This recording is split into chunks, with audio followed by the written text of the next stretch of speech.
Stélio, tudo bom? Boa Oi, noite. Letícia, tudo bem? Boa noite. Tudo ótimo. Bom, obrigada pela sua participação aqui. Deixa eu ajustar minha câmera para eu ficar mais do lado. Até deixei aqui do lado para quem está chegando agora conseguir acompanhar, saber do que a gente está tratando na live de hoje, né? Então, para quem estava aí desde o começo com a gente, eu estava falando um pouquinho, para quem não pegou desde o começo, eu estava falando que a gente está com uma série de lives com empreendedores e empresários brasileiros, fundadores de empresas, gente aí que está nos negócios, para falar sobre a perspectiva de diferentes setores aí, né, durante essa crise. E, Stélio, primeiramente, muito obrigada pelo seu tempo aí, pela sua disposição em conversar com a gente. Eu vou começar já fazendo uma Obrigado, pergunta. prazer. Prazer em recebê-lo. Eu queria entender um pouquinho já primeiro de como é que estão as operações no Mercado Livre hoje, né? Se são todos os funcionários administrativos no home office, o que vocês montaram de operação desde o início aí dessa pandemia no país, né? Legal, Letícia. Primeiro, queria desejar um bom dia do jornalista para você. Obrigada. Acho muito importante a função do jornalista nesse momento que a gente está vivendo, né, em trazer informação que a gente está precisando também. Bom, Sim. com relação às operações, né, a gente, por volta do início de março, tivemos a nossa reunião do Conselho do Mercado Livre e a gente tem alguns conselheiros que têm uma visão da Ásia, né, que moram na Ásia, inclusive, nos trouxeram um alerta sobre como a pandemia já estava começando a tomar uma proporção grande. E isso, então, soou ali no início do mês de março o alarme para a gente começar a trabalhar em algumas funções importantes para a gente poder continuar a operação ao longo da pandemia. Primeira Uhum. coisa foi com relação a trabalhar remotamente, né, que a gente tinha uma parte da equipe que tinha esse know-how, que já estava acostumada com isso, mas uma grande parte da equipe, principalmente a equipe de atendimento, que não tinha essa capacidade, que não estava acostumada, muita gente que não tinha nem conexão em casa, não tinha laptop em casa, e ao longo aí de uma semana a gente trabalhou bastante para conseguir fazer essa migração. Hoje a gente está com 90% dos quase 10 mil funcionários do Mercado Livre trabalhando de forma remota, né? Então, muito legal isso. Uhum. As operações se mantiveram ao longo desse período, independente da questão da gente não poder ir até o escritório. Os 10% que não estão trabalhando remotamente são as pessoas que trabalham na operação logística, né? E aí a gente também, naquele momento, no início de março, a gente entrou em contato com algumas empresas parceiras na China, na Coreia do Sul, para trocar informações sobre como eles estavam lidando com a pandemia nas operações deles. Coisas Uhum. do tipo, né, resguardar a questão da proteção ali dos funcionários na operação, tomar a temperatura sempre de todos aqueles que entram no centro de distribuição. As equipes elas estão trabalhando também em células, né? Então hoje elas não estão circulando como circulavam antes, né, nas nossas operações, elas estão limitando um pouco a área de atuação. Voltou, agora Voltou. voltou 100%. Estava te ouvindo só e a gente não estava conseguindo te ver. E eu estava te ouvindo lá no finzinho.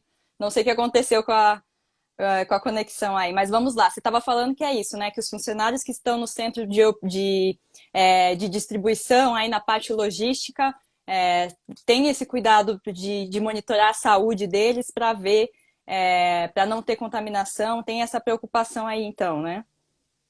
Exato, acho que isso é super importante e é importante a gente manter a regularidade da nossa entrega, né? Eu acho que é algo que mantém os nossos empreendedores. A gente tem hoje mais de 300 mil pessoas trabalhando na nossa rede, são vendedores que têm a maior parte da sua renda, da sua operação no Mercado Livre. Então, para eles, a manutenção dessa rede, dessa operação logística é crucial para eles continuarem a vender, né? Vender e entregar, né? Não só vender, mas vender e entregar. Sim. Você falou aí sobre isso, né? Essa crise, tem muita gente que tinha lojas físicas com tudo fechado, e a única opção de venda aí nesse momento é o e-commerce. Eu queria entender como é que vocês estão monitorando esse cenário aí, a gente está desde o começo, meados de março, com tudo fechando, varejistas fechando as portas e tudo mais. Do ponto de vista de vocês aí, né, como marketplace, houve um aumento da procura de vendedores, né, vendedores entrando na plataforma, esse número cresceu muito mais do que vinha nos meses anteriores. Como é que vocês sentiram a parte dos vendedores aí?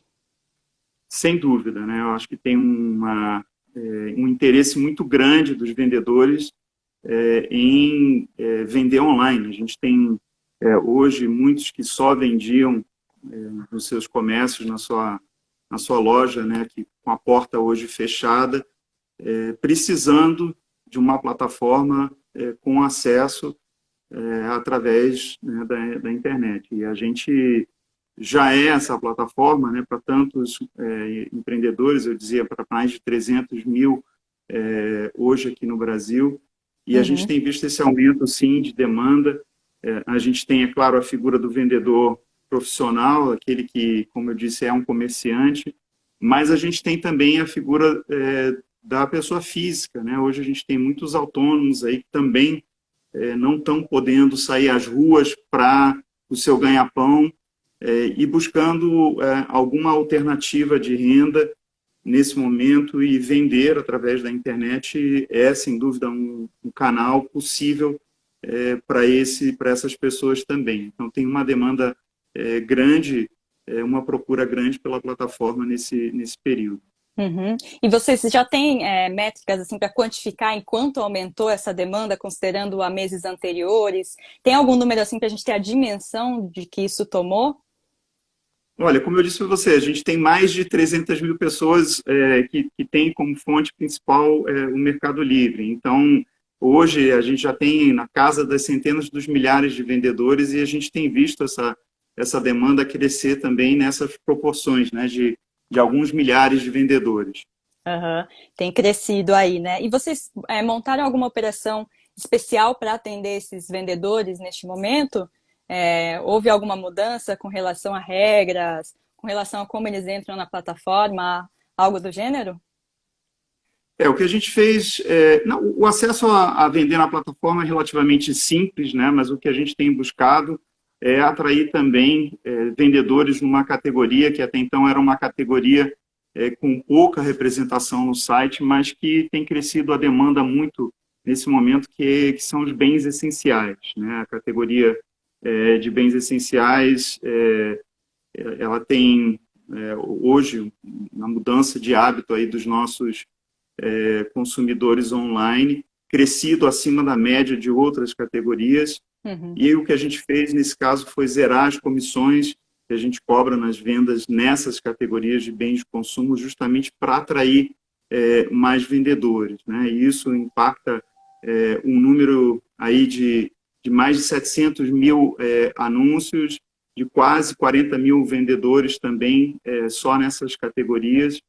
E isso tem sido uma forma também de atração, né, de facilidade aí de acesso para esse público. E aí, nesse cenário, entra álcool em gel, entram alimentos, entra um pouco de tudo dessas categorias base aí mesmo. Exato, né? A gente tem alimentos e bebidas, a gente tem produtos... Oi, voltamos. Voltamos novamente. Internet é isso, né? Tá todo mundo usando a internet, todo mundo de home office. A internet, imagino que fica um pouco conturbada aí a situação, ainda mais no Instagram. É verdade. Também, tá todo mundo assistindo live, todo mundo acompanhando.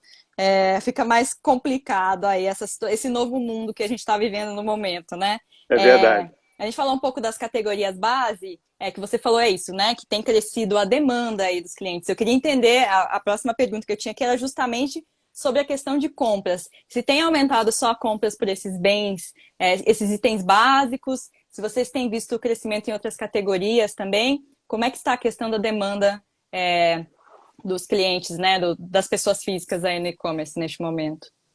Ele mudou muito com relação aos hábitos, né? Eu acho que a gente tem um momento onde as pessoas estão pensando em compras, sim, de bens essenciais. Eu falava sobre alimentos e bebidas, sobre as categorias de saúde, mas não só isso, né? A gente tem outras categorias que têm a ver com as pessoas trabalhando, né, ou ficando mais tempo em casa. A gente vê categorias de esportes, né, tudo aquilo que as pessoas precisam para montar sua mini academia em casa. Isso a gente tem visto uma demanda grande. Muita gente com filhos em casa, então brinquedos, jogos, alguma forma também de distrair e aproveitar esse tempo em família. Muita gente montando também rapidamente o seu escritório em casa, né? Então, seja um laptop, eu, por exemplo, né, comprei aqui um tripé que eu estou usando para a gente fazer essa live. Então, coisas assim que as pessoas não tinham talvez a necessidade ou interesse num outro momento, mas que passaram a ter. Então, tem uma mudança sim. Agora, com relação a outras categorias, eu acho que a gente vê impacto. Por exemplo, né, tudo aquilo relacionado com veículos, com autopeças, hoje acho que saiu um pouco do foco das pessoas, né? A circulação de carros diminuiu, as pessoas não estão muito focadas tanto nesse segmento, para dar um exemplo, né, de uma categoria. Sim. Então tem uma mudança assim no comportamento dos nossos consumidores que é momentâneo, né? A gente sabe que isso tem a ver com o fato desse isolamento, das pessoas passando mais tempo em casa. Sim, agora você falou isso, no aumento da procura por itens, e a gente conversou aqui também no aumento da procura por varejistas, pessoas que não tinham sua operação online montando ali. Bom, o Mercado Livre tem a plataforma, o Marketplace, mas também tem muito forte aí as suas operações no Mercado Pago, né, a parte de pagamentos e a parte de logística também, né, que faz todo o fulfillment aí mesmo do e-commerce. Nessas operações, tem tido um aumento também da demanda? Ou é algo mais estável? Como é que é a dinâmica desses outros serviços? Deixa eu falar sobre, primeiro, a logística, que eu acho que é super importante. E o que a gente tem visto, sim, é um aumento, e um aumento de vendedores que já estavam no Mercado Livre, já vendiam no Mercado Livre, mas que muitas vezes mantinham a sua operação logística própria.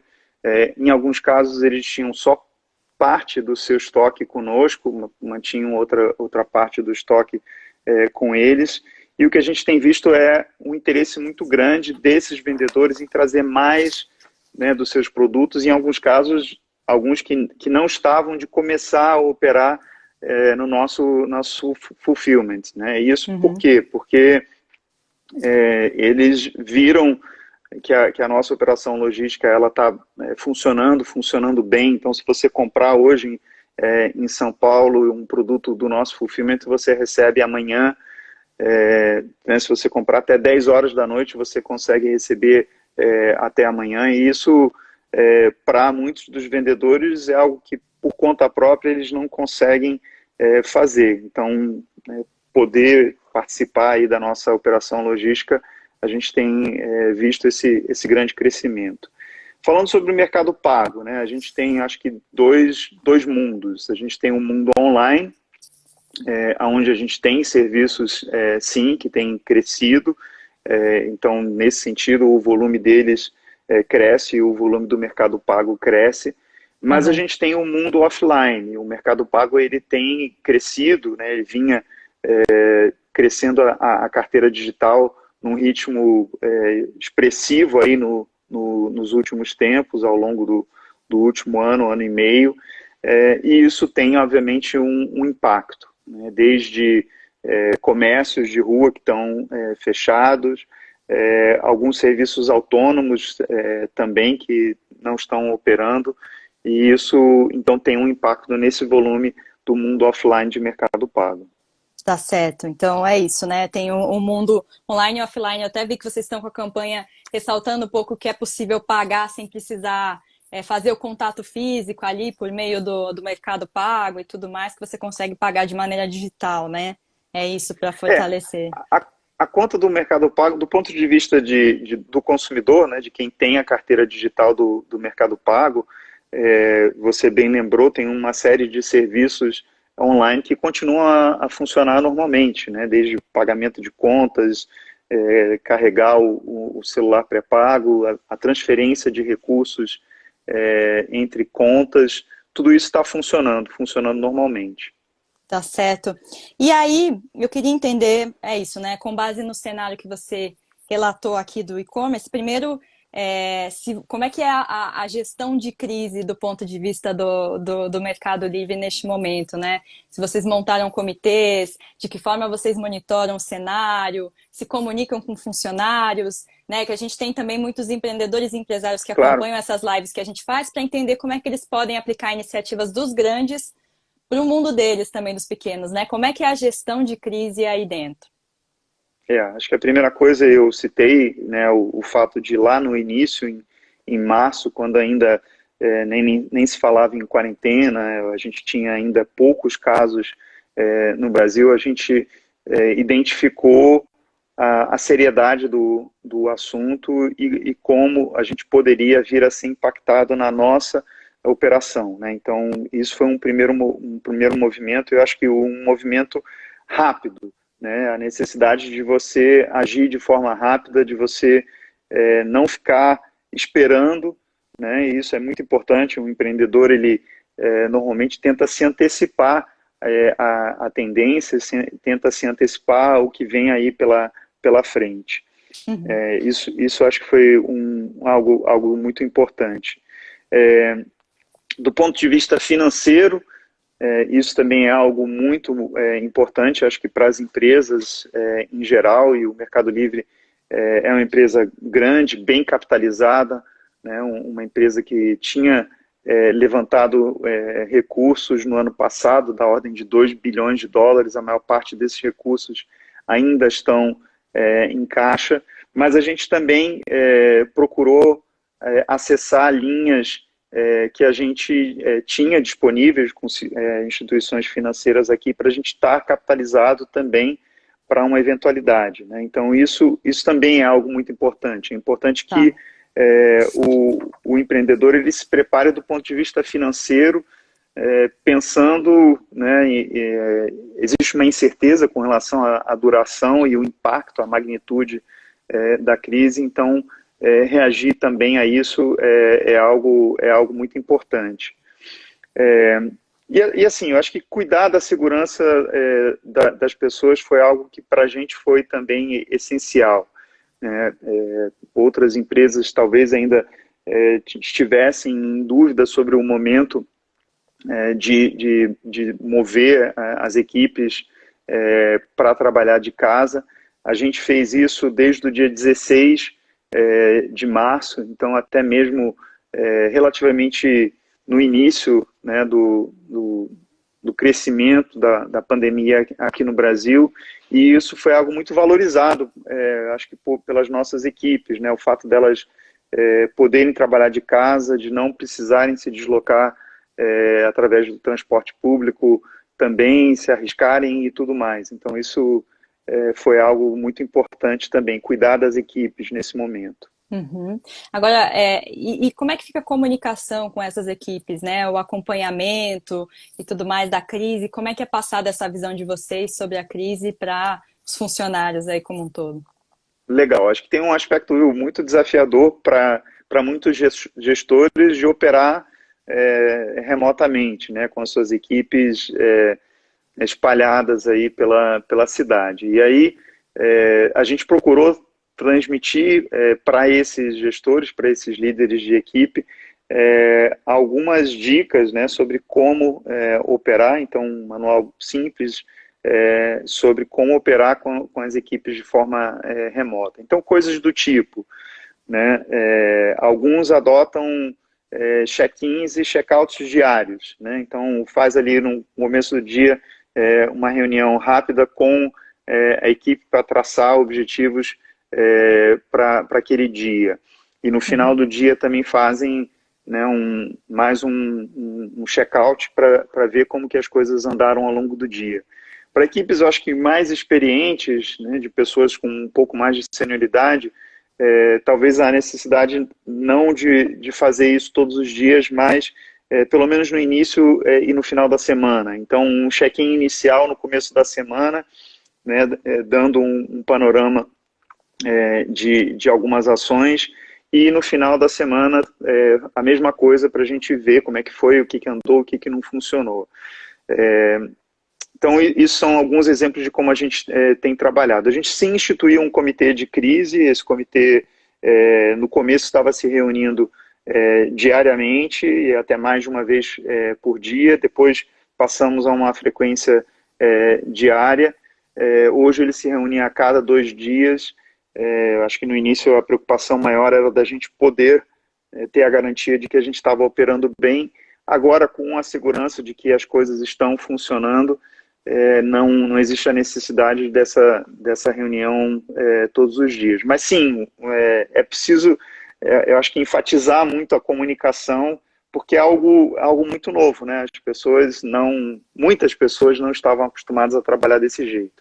Sim, agora tem gente perguntando já aqui nos comentários, é uma pergunta que a gente tem feito para todos empreendedores dos setores mais afetados aos menos afetados, com uma preocupação de economia real aí sobre a manutenção dos empregos, né, das pessoas aí. Como é que vocês estão tratando isso entre os 10 mil funcionários aí do Mercado Livre neste momento, né? Há algum compromisso de manter esses empregos? Como é que é analisado esse caso? Sim, a gente, como eu disse, a gente tem até crescido alguns segmentos do nosso negócio na crise. Nessa parte logística, por exemplo, a gente vislumbra já a necessidade até de crescer a equipe, então de contratar pessoas. Então não temos, né, não pensamos em demissão, não temos a necessidade disso, pelo contrário, acho que a gente tem visto um nível de engajamento também das equipes trabalhando de casa. Eu tenho conversado bastante com gestores aqui dentro e todos eles relatam como eles estão vendo um compromisso maior das pessoas, né, às vezes até trabalhando no fim de semana, trabalhando em horários não tradicionais, né, de 8 às 18, até estendendo isso ao longo do dia.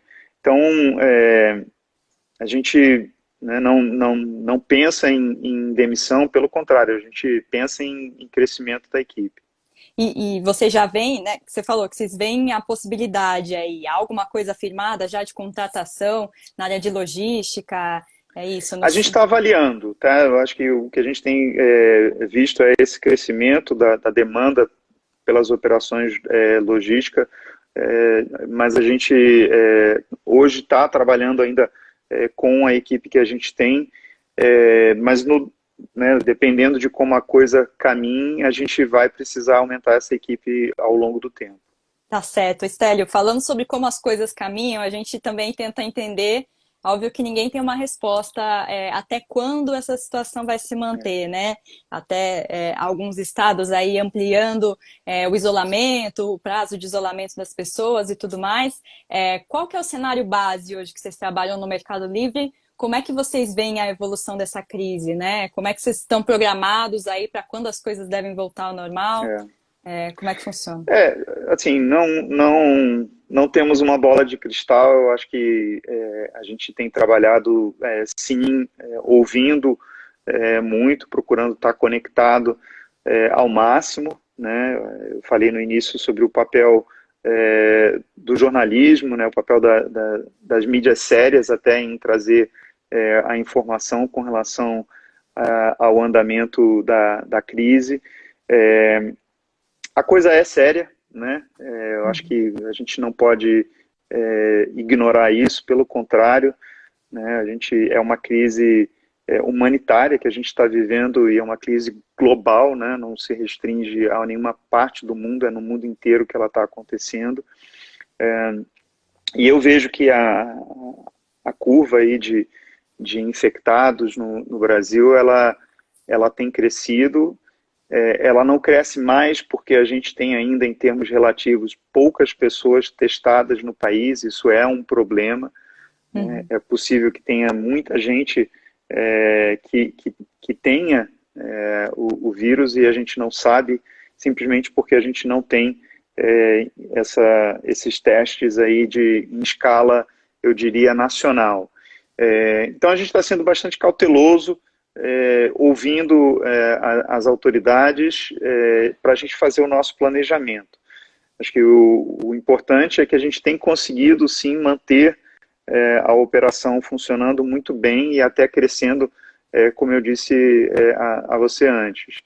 Então, eu diria para você que a gente está aguardando ter mais certeza, ter mais firmeza com relação ao próximo passo. Uhum. E aí, como é que ficam a questão dos planos que já estavam, né, aí programados com relação ao Mercado Livre Brasil neste momento, que eu sei que vocês tinham aí investimentos na ordem de 4 bilhões previstos para o Brasil neste ano, né? Como é que ficam esses planos mais de negócios aí, de estratégias neste Sim. momento? Alguns deles se mantêm, principalmente nessa área da operação logística. Eu acho que em alguns casos até vão ser acelerados.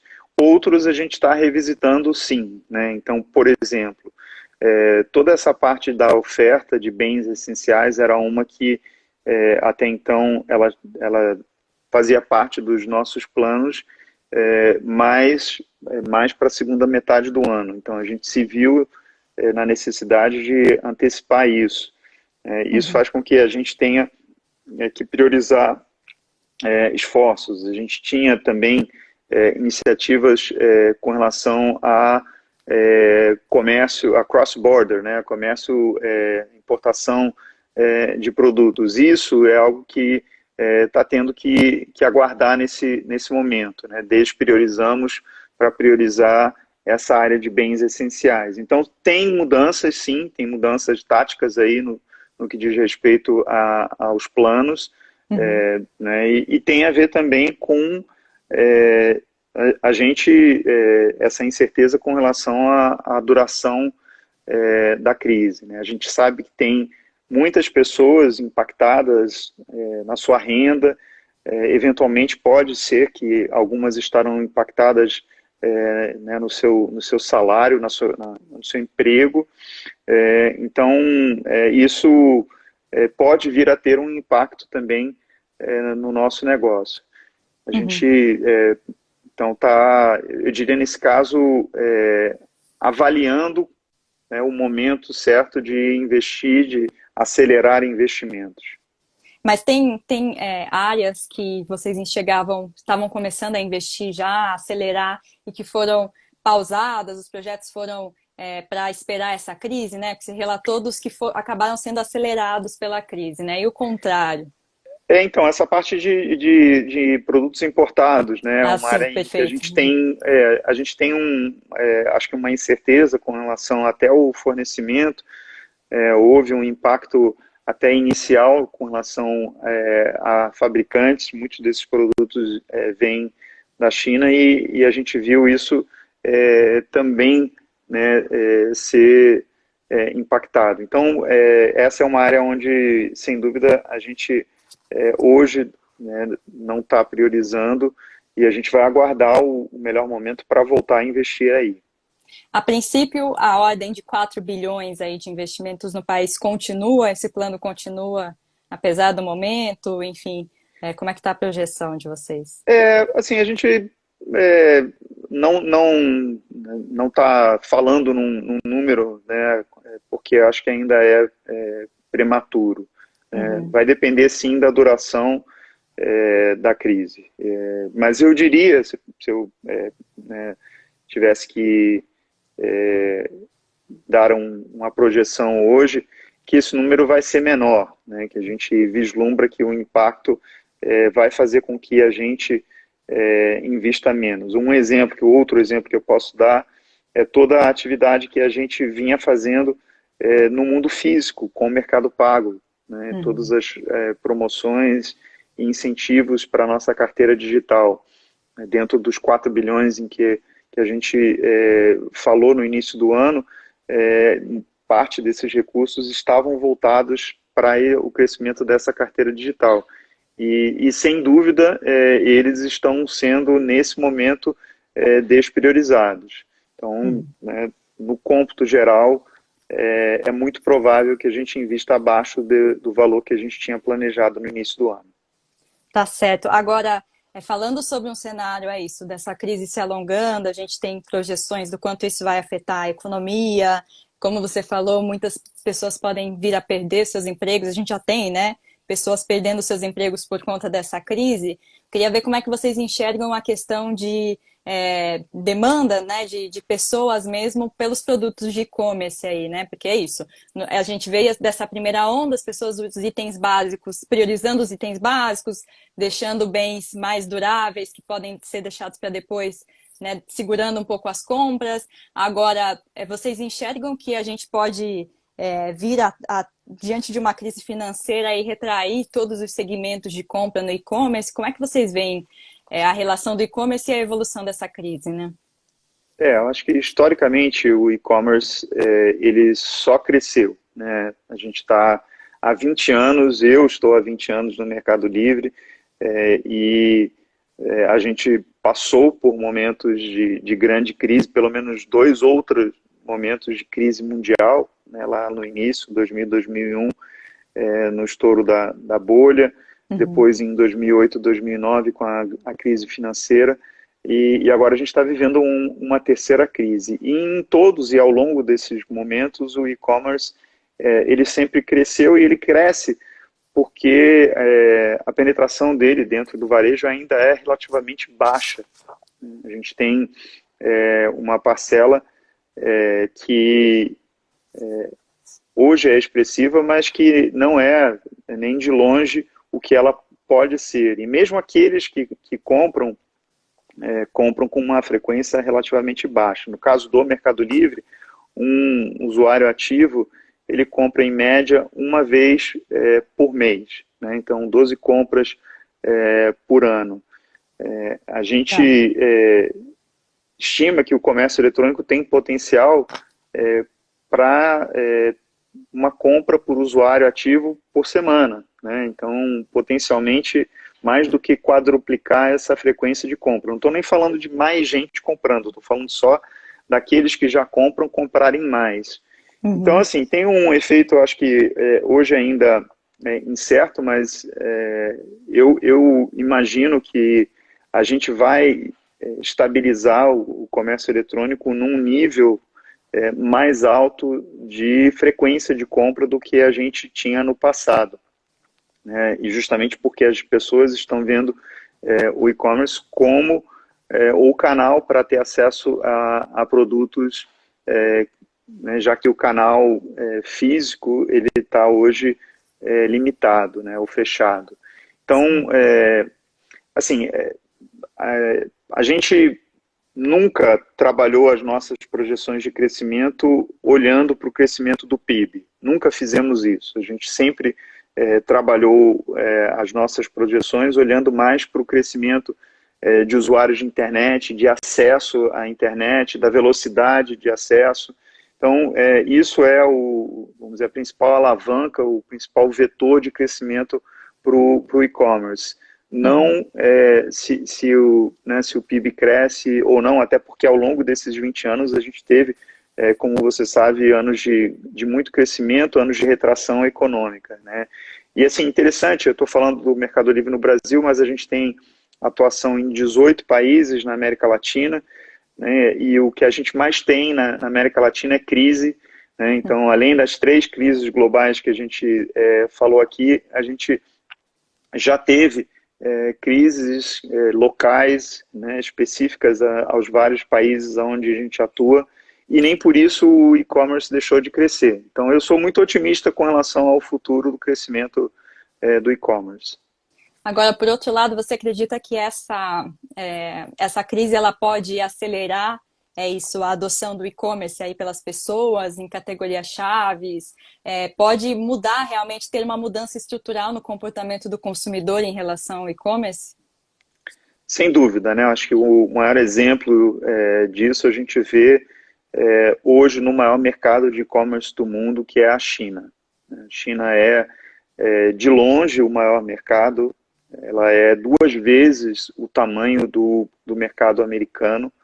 A gente costuma olhar muito para os Estados Unidos como grande referência em muitas coisas, né, no mundo de tecnologia, no mundo de negócios, mas no e-commerce a China é muito, muito superior, muito maior do que os Estados Unidos, e ela passou por crises, inclusive crises de outros vírus, né, como SARS, por exemplo, que impulsionaram também o crescimento do e-commerce quando aconteceram naquele momento, né? Estamos falando de um mercado diferente, com características diferentes do nosso, mas aonde o e-commerce é muito mais desenvolvido e aonde as pessoas quebraram, né, barreiras que elas tinham inicialmente com relação a comprar online. E eu acredito que a gente vai ver isso acontecer aqui no Brasil e em outros lugares do mundo também. Sim. E você acredita que essa mudança vai ser maior em alguns setores específicos aí, né? Em alguns segmentos, por exemplo, nesse de bens básicos, ou Sim. algo mais deve mudar aí?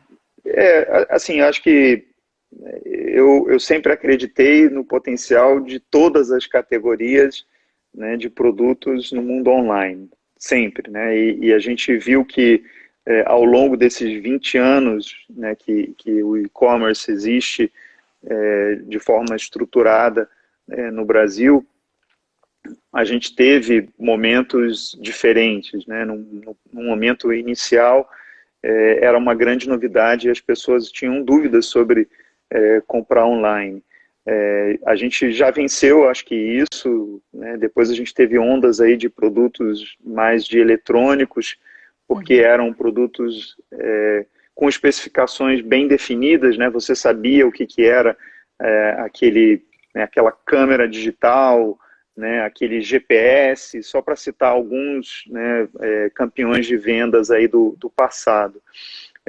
E mais recentemente a gente vê que categorias mais voltadas para o estilo de vida das pessoas, esportes, saúde, muita para casa, né? Toda a categoria de decoração, de produto para casa também se desenvolveu muito.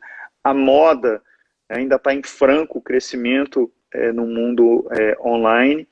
Eu acho que o que a gente está vendo agora, como você comentou, é um grande impulso para itens de supermercado, para bens de consumo. Acho que o grande desafio para esse grupo de categorias é a questão logística, é a questão de poder entregar de forma muito rápida, de forma assertiva, que isso, do ponto de vista do consumidor, é uma demanda muito, muito grande, né? O consumidor ele sempre quer né, experiências melhores, mais rápidas, e cabe a nós aqui do nosso lado oferecer essas experiências, trabalhar para que a logística seja melhor para poder atender essa demanda.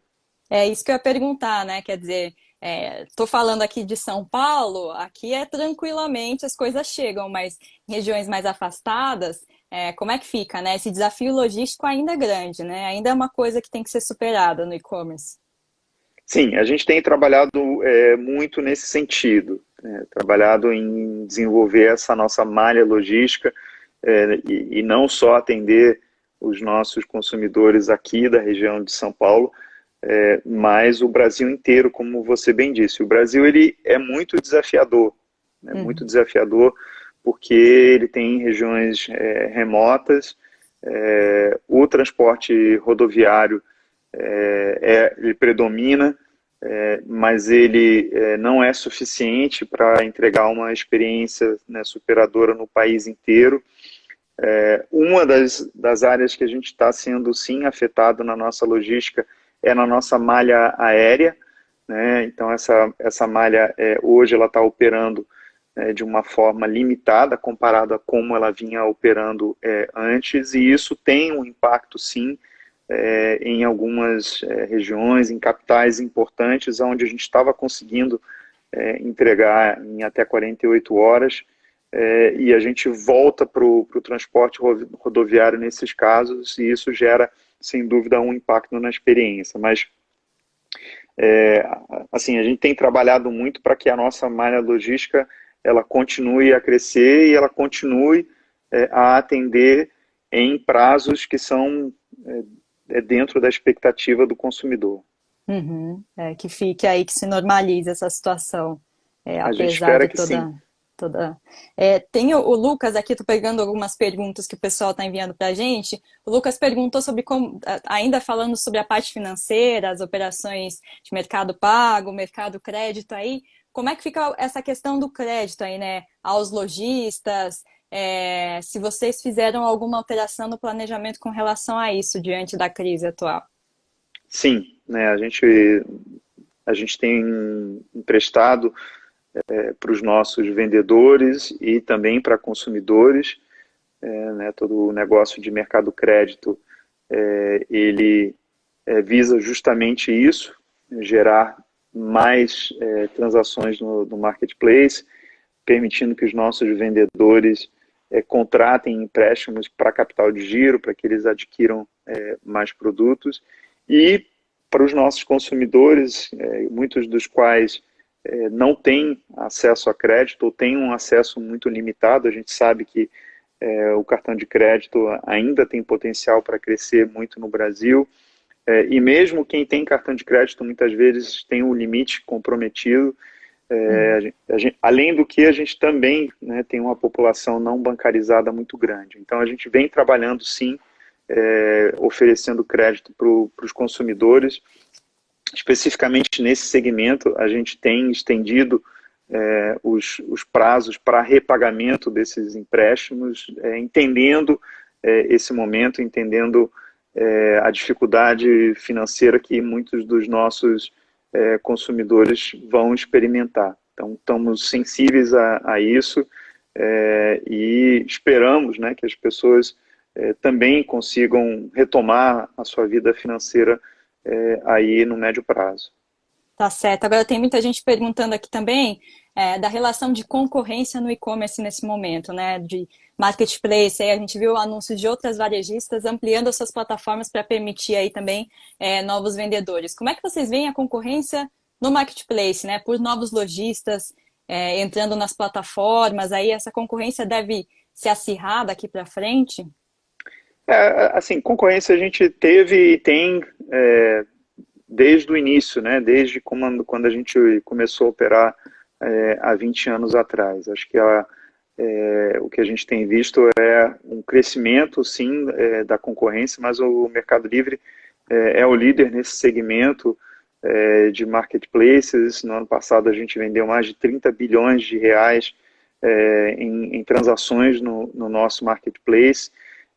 Como eu disse, a gente tem mais de 300 mil famílias que têm como renda principal a sua atividade no Mercado Livre. Então, a concorrência é bem-vinda. Eu acho que a gente vai ver mais gente se interessar pelo e-commerce, tanto do ponto de vista da oferta, de vendedores querendo, né, acessar o e-commerce, quanto do ponto de vista do consumidor. Então, eu penso num bolo aí que vai crescer muito. Quando a gente fala do tamanho hoje do e-commerce, ele é por volta de 6% do varejo, e né, quando a gente olha para a China, esse número já é mais do que 20% do varejo lá. Então, a gente tem potencial para o e-commerce ser muitas vezes maior aqui no Brasil, e a gente vai ver muita concorrência. O Brasil é um dos principais mercados do mundo, mas a gente quer continuar a crescer acima do mercado, liderar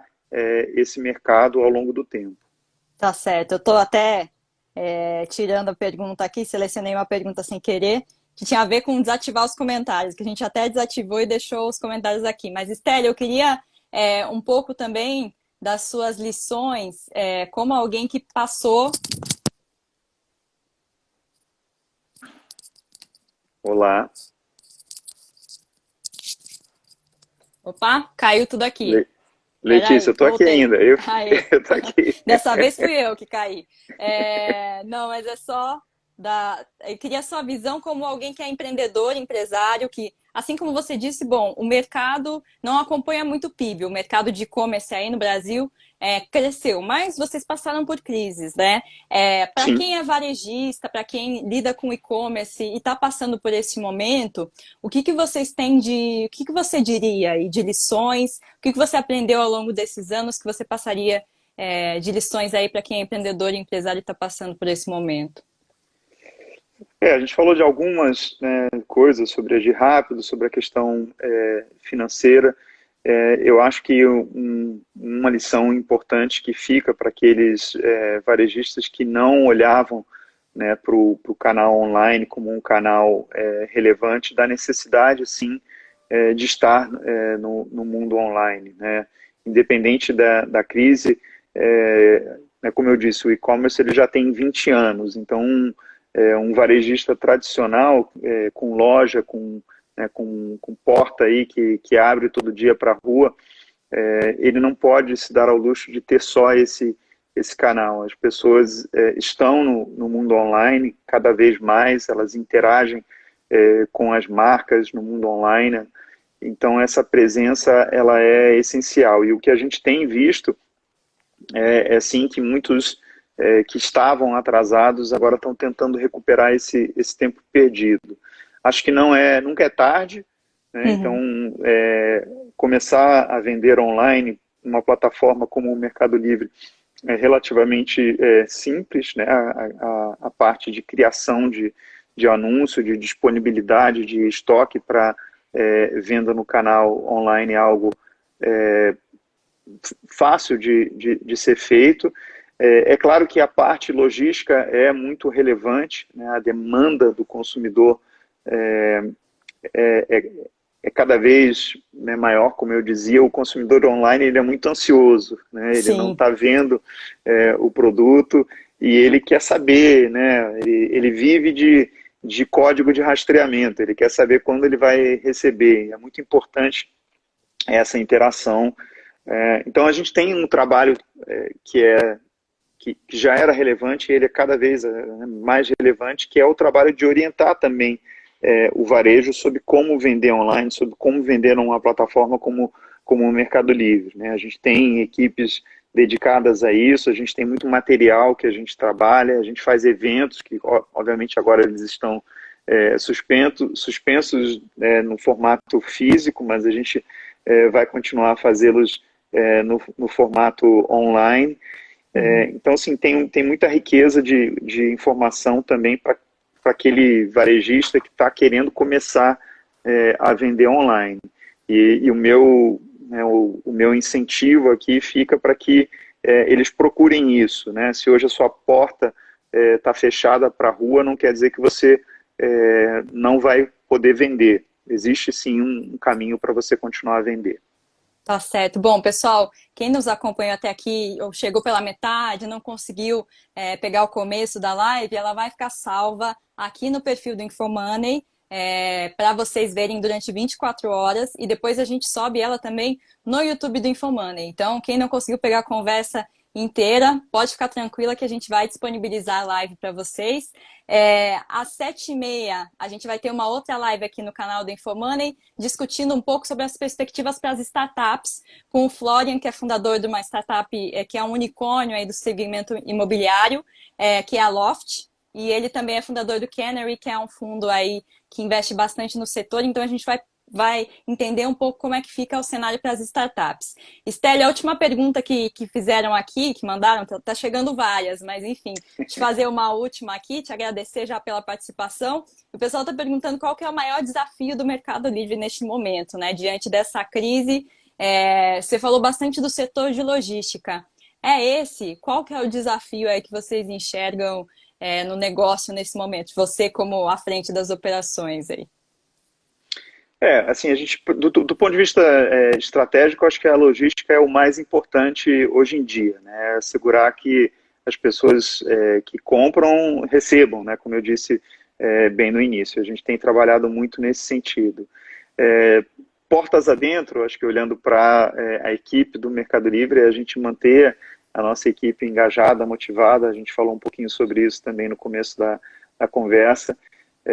Todos nós, né, estamos nos adaptando, né, a esse novo mundo, né? Provavelmente em uma outra oportunidade, Letícia, a gente estaria num estúdio conversando, né, e a gente estaria fazendo essa conversa, mas a gente está também, né, se adaptando e podendo ter a nossa conversa aqui nesse formato que também é um formato muito bacana, né? Então, acho que o desafio é esse, da gente continuar a se adaptar às mudanças. Isso faz parte do nosso DNA, quando a gente fala até sobre a cultura do Mercado Livre. O Mercado Livre é uma empresa que se adaptou a muitas mudanças ao longo desses 20 anos, né? Eu falei sobre algumas crises, mas além de crises, a gente também participou de mudanças nos hábitos das pessoas. Quando a gente começou há 20 anos atrás, o acesso era por via de escada, era por computador, não existia o acesso por celulares. Hoje a gente está num mundo que é praticamente inteiro um mundo mobile. Isso só para citar uma das grandes mudanças que não foram por conta de uma crise, mas que foram necessárias numa adaptação à tecnologia. Então, acho que o grande desafio que fica para o futuro é a gente, sim, saber navegar esse mundo de incerteza, esse mundo com muita mudança que a gente enxerga que a gente vai ter. Tá certo, Stélio. Bom, muito obrigada pela sua participação. Espero revê-lo em breve, entrevistá-lo novamente, uma situação melhor, né? Quem sabe é isso, nos estúdios, presencialmente aí, que a gente passe por tudo isso logo. Muito obrigada. É o que eu desejo também, Letícia, e também aproveito para desejar saúde para todo mundo que está nos vendo aqui. Espero que vocês estejam bem, né, continuem bem, e eu tenho certeza que a gente vai sair fortalecido, a gente vai sair melhor de tudo isso. Tá certo. Bom, obrigada pela participação. Para todo mundo que nos acompanhou, obrigada. Não saiam daí, quer dizer, vamos comer alguma coisinha, pausa aí, mais 7h30 a gente está de volta com uma outra live. Espero vocês. Até a próxima. Obrigada pela audiência. Tchau, tchau.